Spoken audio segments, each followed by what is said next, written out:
bem-vinda a mais um episódio do ESAcast, o podcast da Escola Superior da Advocacia da OAB de Santa Catarina. Hoje a gente vai ter um episódio muito especial, e não apenas pelo tema e pelo convidado, mas também pelo local. Pela primeira vez estamos gravando fora do nosso estúdio da CAASC, e o cenário escolhido é a sede da AVE Educação em Campo Grande, empresa que tem transformado a vida e a forma como os advogados atuam, principalmente em processos de execução. E para essa ocasião, recebo ninguém menos do que o meu mentor, José Andrade, referência nacional na localização de patrimônio do executado, ex-juiz de direito, advogado, empresário e um dos grandes nomes do direito no cenário jurídico brasileiro e dentro e fora das redes sociais. Então, antes de qualquer coisa, quero te agradecer, Zé, por me receber aqui na tua casa e por aceitar bater esse papo com a gente, com a nossa advocacia catarinense. Bom, eu que agradeço pelo convite de participar desse podcast, de estar recebendo você aqui na nossa casa com muito orgulho. Estou à sua disposição, eu espero poder contribuir aí com toda a advocacia, especialmente a advocacia desse estado que eu tanto admiro, que eu gosto demais, que é o estado de Santa Catarina. José Andrade, ele fez um movimento contrário da maior parte dos profissionais do direito. Fui professora de graduação por muito tempo e sempre no começo a gente costuma perguntar para os alunos, né? Quem tem interesse de advogar, quem quer concurso público, e pelo menos 80% das mãozinhas levantam na hora do concurso. Como que foi, Zé, essa tua trajetória em comum de estar lá onde a maior parte dos acadêmicos pretende chegar e entender que teu movimento era o contrário? Como que isso aconteceu com você?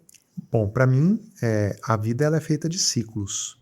No momento em que eu entendi que eu havia cumprido o meu ciclo na magistratura depois de 21 anos, e a vida foi apresentando para mim um outro caminho, não fazia sentido eu ficar frustrado exercendo uma profissão pela vontade dos outros.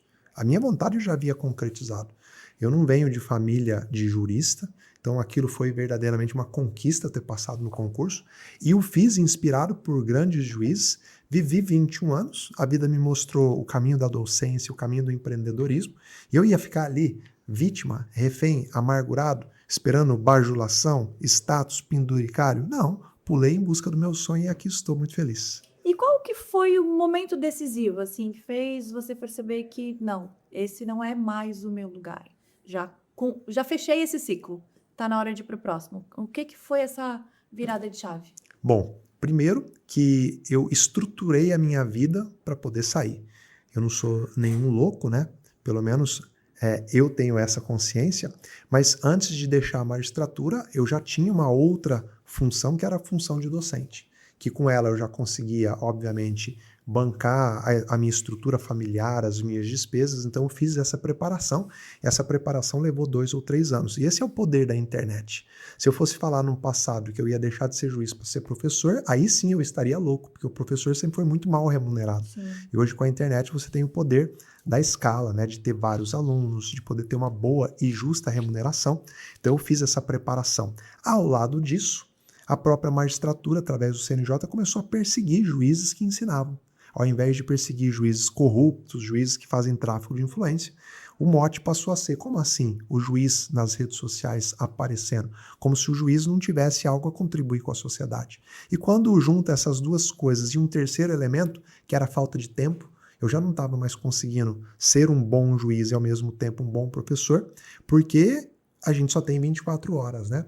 E eu sempre me pautei para estar ali entre os primeiros, entre aqueles que mais produziam. E quando eu vi que isso estava ficando difícil, que estava me tomando final de semana, me tomando outras horas, ligo o alerta. Essa conjuntura de coisas me fizeram sair. Especialmente a falta de liberdade para ensinar. Quando eu começo a falar nas redes sociais e eu sou tolhido, ora, esse cara não pode falar isso. Onde já se viu um juiz ensinando advogado a gravar a audiência? Isso é um absurdo. Como se cumprir a lei fosse um absurdo. Eu vejo que realmente para poder ser um bom professor eu precisava de liberdade. E a conjuntura disso me faz sair. Não foi um ato onde eu acordei e falei, acho que agora eu vou pular fora. Parece loucura, mas no fundo não é tão louco assim. Na verdade, na minha visão, é muito mais coragem do que loucura. Mais coragem, inclusive, para lidar com os julgamentos de um meio jurídico ainda muito limitado, com uma visão muito pequena. O mercado não está preparado para essas posturas disruptivas do mercado, né? É porque no passado não existiam outras possibilidades. A maior possibilidade de sucesso numa carreira as pessoas viam como a carreira da magistratura. E hoje a carreira da magistratura deixou de ser atrativa há muito tempo. O juiz é muito cobrado, o juiz tem muito trabalho, o juiz é atacado de todos os lados. Hoje, se você perguntar numa sala de aula, ser juiz já não é mais a primeira opção. As pessoas querem ser da Receita Federal, querem ser delegado, querem ser promotor, mas o juiz hoje é muito massacrado e, querendo ou não, o juiz tem uma vida mais restrita e tem que ter uma vida mais restrita. Então, a carreira deixa de ser atrativa. Você tem outras conjunturas. E eu também pensei o seguinte, ora, se eu deixo para sair da magistratura na aposentadoria, talvez eu já estarei velho demais para criar uma outra carreira na advocacia. Então era o momento em que eu tomava a decisão. Saio agora por todos esses fatores e ainda posso construir algo como um empreendedor do direito, que é o que eu tenho buscado fazer. Mas eu acho que a palavra nem sei se é coragem, eu acho que é mais a ausência de medo. Tá? Porque eu sempre pensei assim, se eu fui capaz de construir a minha carreira até aqui, eu sou capaz de reconstruir se preciso for. Não fazendo de novo concurso, mas construir uma boa carreira sólida na advocacia. Imagina, se é possível uma pessoa sair da faculdade e se tornar bem-sucedido na advocacia, por que não depois de 21 anos de magistratura eu não posso construir uma carreira bem-sucedida na advocacia? Então, o medo nunca me paralisou. Não sei se é coragem, mas a ausência de medo fez com que eu nem olhasse para trás. E acho que tudo isso, essa tua visão para o meio jurídico, para o ensino, porque, de fato, a nossa faculdade ela não prepara o acadêmico para a advocacia em si. Ela ensina a pesquisar leis, a estruturar, às vezes, uma petição, mas muito longe da nossa realidade de dia a dia, de prática. E hoje você se tornou uma referência nacional na localização de patrimônios do devedor. E o que te fez perceber essa necessidade dos nossos advogados, essa dificuldade? Foi a tua experiência lá na magistratura ou foi a própria docência que foi te trazendo esse olhar para as execuções? Foi um misto de duas coisas. A primeira, a falência do ensino superior. Para mim, o ensino nas faculdades está falido. Não ensina nem bem a teoria e não ensina nada da prática. A faculdade entrega um diploma e ponto. E aí, não é uma crítica a todas as faculdades, é uma crítica ao sistema. A começar pelo MEC. O MEC exige uma grade engessada, não dá liberdade para o aluno escolher o que ele quer fazer, tem que cumprir grades curriculares totalmente ultrapassadas, então ele fica 5 anos aprendendo malemar a teoria. E quando ele vai para a prática, ele descobre que o mundo é completamente diferente. Então, eu sempre atuei nesse vazio educacional. Aquilo que não se aprende na teoria, mas que você precisa da prática, eu enxerguei isso e falei, opa, a experiência que eu tenho na magistratura supra essa lacuna, se não toda ela, pelo menos uma parte. E aí o que eu fiz? Empacotei essa experiência prática e coloquei no mercado. E aí, um monte de gente atrás. Porque o que as pessoas querem? Resultado no final do dia. Ninguém quer fazer um discurso bonito, uma petição bonita, a pessoa quer o dinheiro no bolso. E é a medida prática que vai colocar o dinheiro no bolso. Hoje, além de advogado, você também é um empresário de referência, né? Tem empreendido cada vez mais na área jurídica e tem mostrado, principalmente para os teus mentorados, para quem te segue, um mundo de possibilidades que existe nesse mercado. E como que foi esse processo de transição para o mercado digital? Porque depois da pandemia, tudo foi muito mais simplificado, digamos assim, né? Foi inevitável ir. Mas a tua trajetória com o digital vem muito antes disso, né, Zé? Onde que você percebeu que ali era o espaço de crescimento? Bom, eu tô no digital desde 2015, então fazem 10 anos. E lá atrás eu tive os primeiros contatos com o ensino à distância dentro do Tribunal de Justiça. Era necessário treinar os servidores que atuavam no interior. E trazer esses servidores para a capital era muito custoso. E um desembargador me nomeou. Você vai ser o juiz que vai estudar as estratégias de ensino à distância. E mergulhei na época, né, na Associação Brasileira de Ensino à Distância, participei de congressos para conhecer as ferramentas. E vi que, poxa, já tinha ferramenta na época que eu podia falar para 400 pessoas ao invés de falar para 40. E eu sempre gostei de ensinar. E eu acho que um professor faz justiça quando ele faz a mensagem dele chegar para mais gente. Eu falei, pô, por que não, então, colocar um microfone maior que possa alcançar mais gente? E lá atrás, eu comecei com o primeiro projeto, que foi o projeto Audiências Online. Falei, se eu posso receber acadêmicos na minha sala de audiência para que eles ganhem experiência prática, por que eu não posso filmar essa audiência, colocar na internet e as pessoas assistirem? Criei o projeto que em muito pouco tempo tinha 200, 300 mil pessoas participando. E aí eu tive a concretização de que as pessoas precisavam da prática. O advogado tinha uma audiência para fazer, o que ele fazia? Corria para o projeto, ficava assistindo a audiência com medo de errar, ele não queria errar na frente do juiz, na frente do cliente. E eu fui percebendo a lacuna prática. Opa, eu faço audiência, naquela época, fazia audiência já há 15 anos. Eu posso compartilhar uma experiência prática. E assim fui fazendo, fui empacotando experiências práticas, primeiro na sala de audiência, depois na execução. Mas sempre com esse olhar, sistema falido, eu posso ensinar a prática, e passei a disponibilizar. E quando a gente fala de visão empreendedora, eu acredito que todo profissional do direito tem que ter uma visão 360 graus. Se ele está olhando para o problema que ele resolve hoje, se ele dá um giro de 360 graus, ele vai enxergar vários outros problemas que ele também pode resolver. Ou ele pode resolver, ou ele pode ter um parceiro que resolve. O advogado está acostumado a pensar em parcerias apenas de processos. Eu atuo na área de família, então eu vou ter um parceiro criminal. Não, isso é parceria na advocacia. Eu estou falando de parcerias em todo o ecossistema daquela pessoa que necessita. Então imagina que você atende um empresário com uma questão familiar. Aquele empresário já ganhou a sua confiança, ele já confia em você. Então você pode ter um contador que também vai trabalhar com aquele empresário. Bom, se você indicar um contador, como ele já confia em você, ele vai contratar. Aquele empresário, ele precisa de vários outros serviços, que se não for contratado para fora, pode ser contratado através de você. Então eu tenho essa visão. Eu olho sempre para o lado e vejo as pessoas que eu já ganhei a confiança, quais outros problemas eu posso solucionar. Para mim isso é empreender, é resolver dores e problemas. Mas isso é muito uma visão de negócio mesmo. E a gente falando de ensino falido, se não ensina nem a constituir um escritório de advocacia adequado, com gestão, quiçá formar empreendedores para o mercado. Na tua opinião, o que ainda falta para os nossos advogados conseguirem perceber essas oportunidades de negócio que rodeiam todos, que seja a área de atuação qual for, né? Como acabaste de falar, eu sou advogada de família, mas eu estou inserida num ecossistema que me traz milhares de oportunidades. Eu posso enxergá-las ou simplesmente aquela visão tecnicista de advogado que está aprendendo para peticionar, dizer, não, essa não se encaixa na minha realidade. O que falta para os advogados terem essa visão de negócios? Pai rico e pai pobre. Se todo advogado ler esse livro, ele vai mudar a visão dele de negócio. Esse não foi o primeiro que eu li, mas foi o livro mais marcante para eu poder entender que eu posso ter um viés de achar que eu tenho que ser funcionário público pro resto da vida, ou de que eu posso viver sendo um solucionador de problema. Acho que só esse livro já vai mudar a vida de muita gente. Não precisa ler mais nenhum outro. Olha, se vale a dica aí, eu vou dizer que já li, foi um ponto de mudança também do meu olhar de mercado. E eu fui criado, tá? Só para interferir, eu fui criado pela visão do pai pobre. O meu pai sempre é funcionário, nunca pensou em empreender, sempre pensando numa vida segura para os filhos, ali o saláriozinho no final do mês.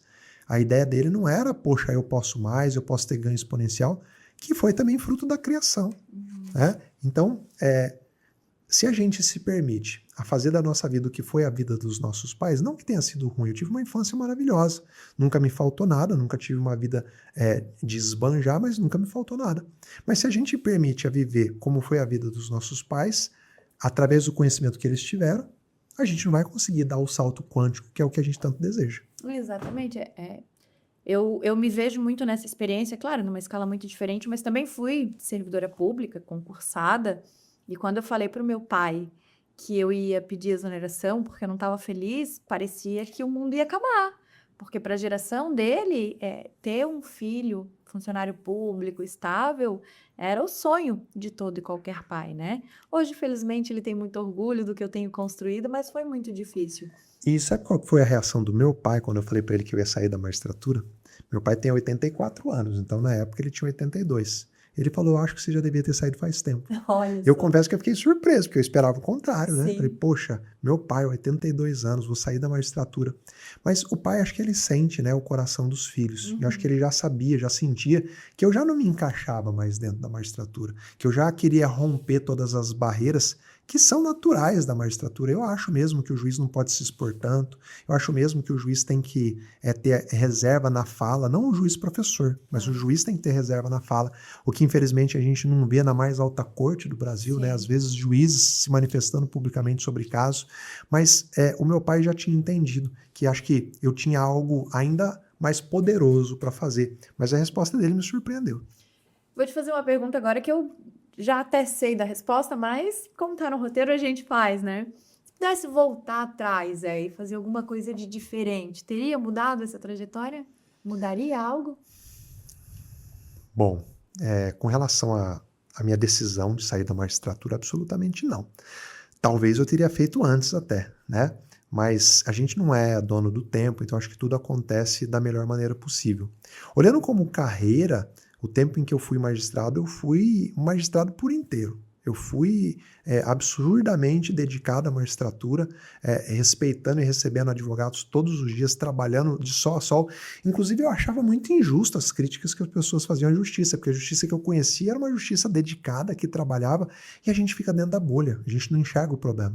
Depois que eu saio da bolha, eu falo, caramba! Então, eu queria fazer um convite para os juízes do Brasil saírem da bolha. Se o nosso sistema fosse bom, ele estava funcionando, e o sistema não funciona. Se não funciona, a culpa não é de quem está de fora, a culpa é quem está dentro. Mas para fazer essa autocrítica, a gente precisa vestir a sandália da humildade. Falar que, eu falo assim, né? Se a maré baixa, todos os barcos vão encalhar. Então isso também é uma preocupação dos advogados. Não adianta eu ficar só criticando o sistema de justiça, porque se o sistema de justiça não funciona, o meu processo para de andar. Então todos nós, né, fazermos uma autocrítica. Eu acho que eu não tenho nenhum arrependimento, não. Eu acho que tudo acontece como tem que acontecer. Eu acho que eu faria tudo de novo. E que conselho você poderia dar hoje para a jovem advocacia? Nosso público da ESA é muito grande para a jovem advocacia, né? Quem mais procura os nossos cursos, faz inscrição, participa dos eventos e tal.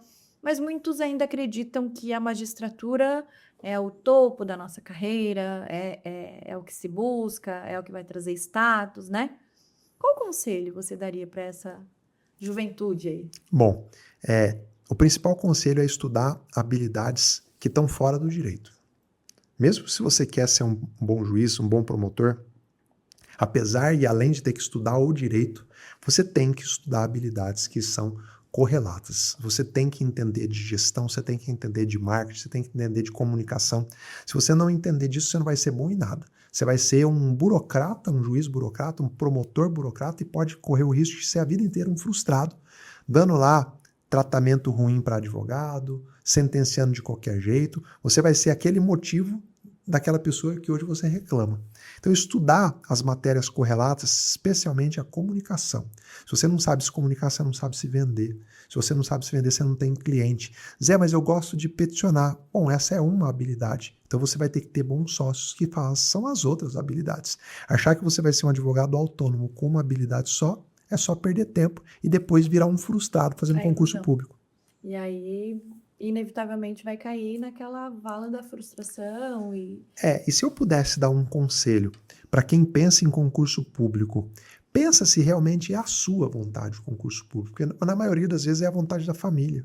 Na maioria das vezes é o medo e a insegurança. Não é que você quer uma carreira. Vai experimentar aquela carreira, vai se oferecer para trabalhar de graça 6 meses com o juiz, vê se é aquela vida que você quer. Vai experimentar ser um delegado lá por 6 meses, ver se é aquilo que você quer. Porque se você vai experimentar depois que você passou no concurso, e eu experimentei depois que eu passei no concurso, a chance de eu ser um cara frustrado pro resto da vida é gigantesca. Sim. E eu conheço vários que são frustrados, mas não têm coragem de sair. Se acomodam, né? Claro, natural, né? Quem que não gosta de bajulação, bom salário, férias de 60 dias, mas o problema é que fica prestando um serviço porcaria para a sociedade. E em relação a processo de ensino, se hoje pudesse sentar na mesa para modificar alguma coisa dentro do nosso processo de formação jurídica, o que tu acha que merecia atenção especial? Eu ia virar de cabeça para baixo. Não ia ter matéria obrigatória, eu ia jogar um problema prático e resolve empiricamente. Depois que a pessoa der a solução, você ensina a base teórica. Fazer o contrário do que é feito hoje. Você enche a cabeça do aluno de teoria desnecessária, depois você dá um problema prático que ele não sabe resolver. E nós precisamos de solução prática. Sim. Então, eu faria um 360. Inclusive, eu tenho esse projeto de vida. Eu tenho o projeto de criar uma faculdade, um curso de direito. Inclusive, a nossa faculdade já está em procedimento. Eu espero que em breve eu possa anunciar. Mas eu quero criar um curso de direito integral, onde a pessoa entra aqui 8 horas da manhã e sai para dormir, onde eu vou cuidar do corpo, da mente, do espírito, e se sobrar tempo nós vamos falar de direito. Sensacional. Acho que isso já vem de encontro com a pergunta aqui para a gente ir para os finalmentes. Qual que é a tua visão de futuro da advocacia? O que você vê daqui a 2, 5 anos transformando no nosso meio jurídico, e especialmente também nessa área de execuções e recuperação de crédito? Bom, o advogado que não for empresário vai morrer. O advogado que só entende de direito, que só peticiona, vai ser substituído por IA. Esse já está sendo substituído por IA. Hoje, o advogado que não sabe o direito e não sabe escrever, já pode ser um bom advogado com IA, que a IA escreve para ele. Ele só confere. A IA, dentro de um ano e meio, vai escrever melhor do que qualquer advogado. Então, aquele que não tiver uma visão empresarial vai ficar para trás. Ele não vai servir nem para trabalhar de empregado dentro do escritório, porque o melhor empregado vai ser a inteligência artificial.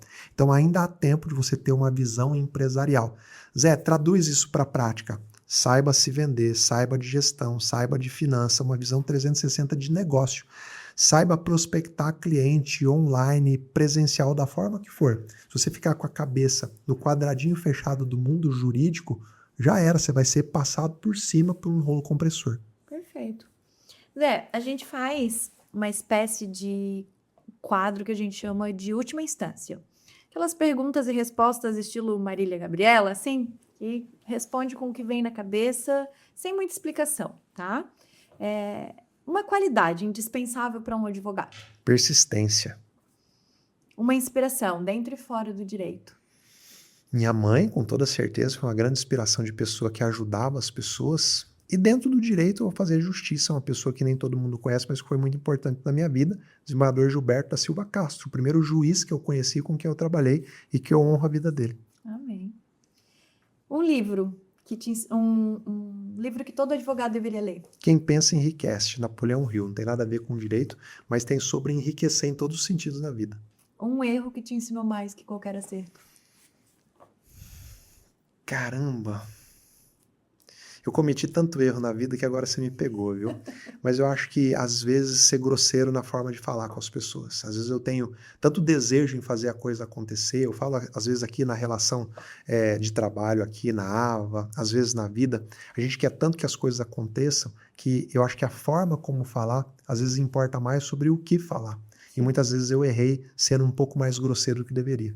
Entendi. Um princípio que te guia na vida? Ajudar as pessoas. E a última, para a gente encerrar, José Andrade, por José Andrade, em uma palavra.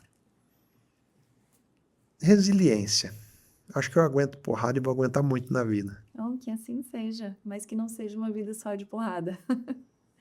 Zé, a gente quer te agradecer imensamente. Eu, particularmente, tenho uma enorme gratidão por você, pela sua vida, pelo que você já transformou na minha própria vida, nas pessoas que eu fui conhecendo ao longo desse caminho, e fico muito feliz em hoje poder estar aqui na tua casa e levar esse conteúdo para os nossos advogados catarinenses. Foi uma honra, muito obrigada, Zé. Eu que agradeço, te dou os parabéns por esse projeto, por estar conduzindo tão bem esse podcast. Não conhecia essa sua habilidade, mais uma, né, por sinal.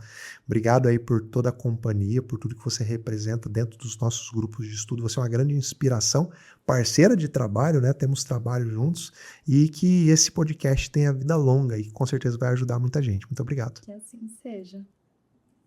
Encerramos, então, esse episódio especial com a sensação de que a coragem de fazer escolhas fora do comum pode, sim, transformar não só a nossa carreira, mas todo um ecossistema. Dr. José Andrade nos mostrou que sair da magistratura não foi um retrocesso, mais um salto para impactar milhares de advogados e fortalecer a advocacia como negócio e como missão.